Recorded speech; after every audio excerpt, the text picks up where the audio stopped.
Welcome to DoubleCheck. DoubleCheck allows you to take control of your checking account when you do not have sufficient funds to pay for all your transactions. Your financial institution refers to this as NSF, or non-sufficient funds. When this happens, your financial institution determines whether to use courtesy pay or overdraft allowance funds and automatically selects which transactions to pay and which are returned. With DoubleCheck, you are in control. You have the power to alter the pay-return decisions made by your financial institution to ensure critical transactions get paid. It's quick and easy. This is your landing page. At the top, you will see the last few digits of your account number and the amount of insufficient funds your account currently has.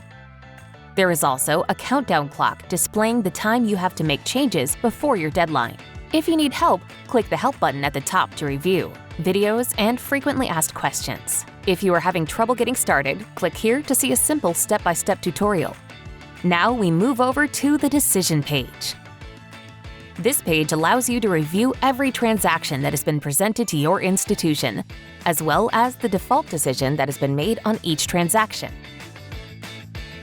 You now have the option to change your financial institution's decisions right here.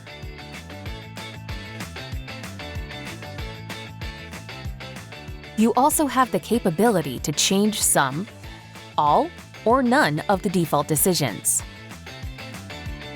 Fraud means the transaction is fraudulent, and you want to complete the fraud process that your financial institution requires.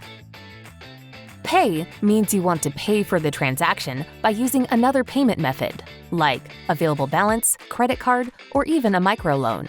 You could use this option if you don't want to use courtesy pay or overdraft allowance. Return means you want to return this transaction to the payee instead of paying it with courtesy pay, overdraft allowance, or other payment options.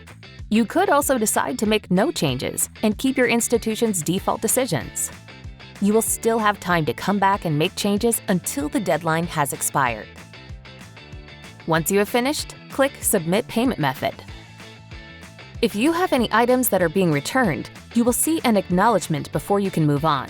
This explains the negative impact a returned item would have, creating canceled payments, more fees, and possible damage to your credit.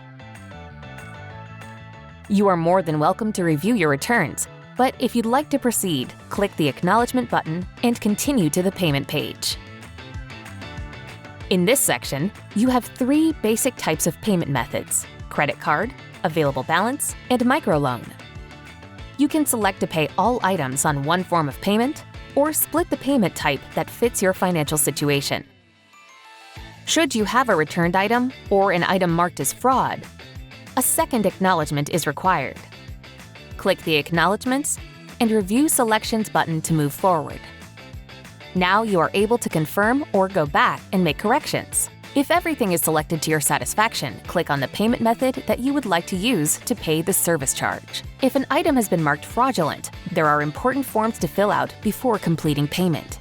Once you are finished with your choices, select Submit Payment, and you'll be emailed a receipt of your transaction along with the confirmation number. DoubleCheck gives you the information you need and the control you deserve.